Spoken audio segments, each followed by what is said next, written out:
प्रधानमंत्री जी, ये expiry date वगैरह जो है ना दवाइयों में चलता है। आपसे चिंता ये होती है ना कि आपके लोग इस पर बड़ी बुरी नजर रखे हुए हैं। प्रधानमंत्री जी के स्क्रिप्ट राइटर बड़ा नुकसान करवा रहे हैं। क्या हो जाता है आपको? हिंदू मुसलमान नहीं करेंगे ना तो आप पार्षद और पंचायत का चुनाव नहीं लड़ सकते। आपके अंदर क्षमता नहीं है।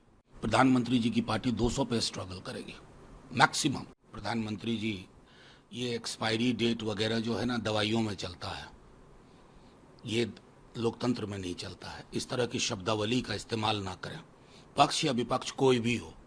लोकतंत्र को पक्ष भी चाहिए प्रधानमंत्री जी, विपक्ष भी चाहिए। आपसे चिंता ये होती है ना कि आपके लोग इस पर बड़ी बुरी नजर रखे हुए हैं। ये भारत का संविधान है, इससे आरक्षण निर्धारित होता है, अधिकार निर्धारित होते हैं। और बिहार के अंदर जब तेजस्वी जी कहते हैं नौकरी मतलब तेजस्वी जो बिहार में हो गया, तो ये वचन, इनका कोई एक्सपायरी डेट नहीं होता है सर। चुनाव के नतीजे अपनी जगह, आप उस जुबान में बात करिए कि तेजस्वी इतनी नौकरी कह रहे हैं, हम इससे ज्यादा देंगे। आर्थिक सबलीकरण के लिए वो 1 लाख रुपया प्रतिवर्ष कह रहे हैं, हम उससे ज्यादा देंगे। ये आपकी जुबान से सुनने को जनता मतलब बेसब्री से इंतजार कर रही है। आप बोल ही नहीं रहे। लालू यादव ने कल आरक्षण को लेकर जो कहा कि मुसलमानों को मिलना चाहिए, प्रधानमंत्री तक को इस पर बोलना पड़ गया कि ये देखिए इंडिया अलायंस के लोग ये मंडल कमीशन की रिपोर्ट मैं आपके समक्ष रख रहा हूं। मंडल कमीशन की रिपोर्ट 3743 जातियां, प्रधानमंत्री जी को पढ़ना चाहिए। देश की राजनीति और देश का सामाजिक ढांचा बदला मंडल कमीशन की रिपोर्ट के बाद। उसमें अन्य धर्मों की सैकड़ों जातियां, किस आधार पर? सामाजिक पिछड़ेपन के आधार पर। जैसे बढ़ई हिंदू हो, बढ़ई मुसलमान हो, बढ़ई किसी और धर्म का, वो हज्जाम। तो प्रधानमंत्री जी के स्क्रिप्ट राइटर बड़ा नुकसान करवा रहे हैं। और यहां तो कर्पूरी जी वे बैक यहां सामाजिक पिछड़ेपन पर आरक्षण हुआ।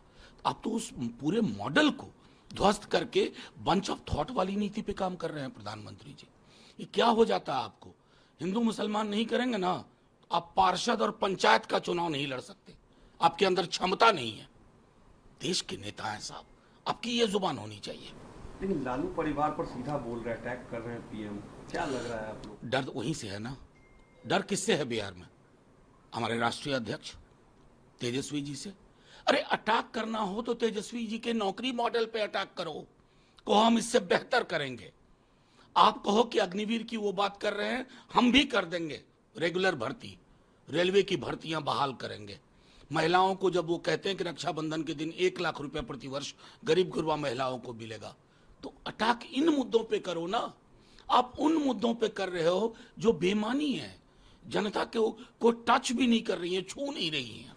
थर्ड फेज कंप्लीट हो गया सर, क्या फीडबैक आप लोग को बिहार से? देखिए, हम तो अहंकार की भाषा नहीं बोलते, लेकिन एक बात बता दे रहा हूं, प्रधानमंत्री जी की पार्टी 200 पे स्ट्रगल करेगी मैक्सिमम।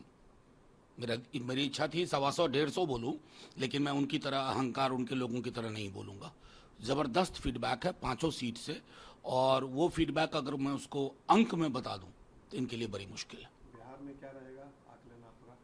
देखिए, नंबर गेम में मैं कभी नहीं जाता, लेकिन 5 क्षेत्र जहां हमने चुनाव लड़े, पहला, दूसरा, तीसरा, तीनों को अगर जोड़ दें तो अभी तक भाजपा के लिए मुझको 1 आध सीट भी मिलती हुई नहीं दिख रही है।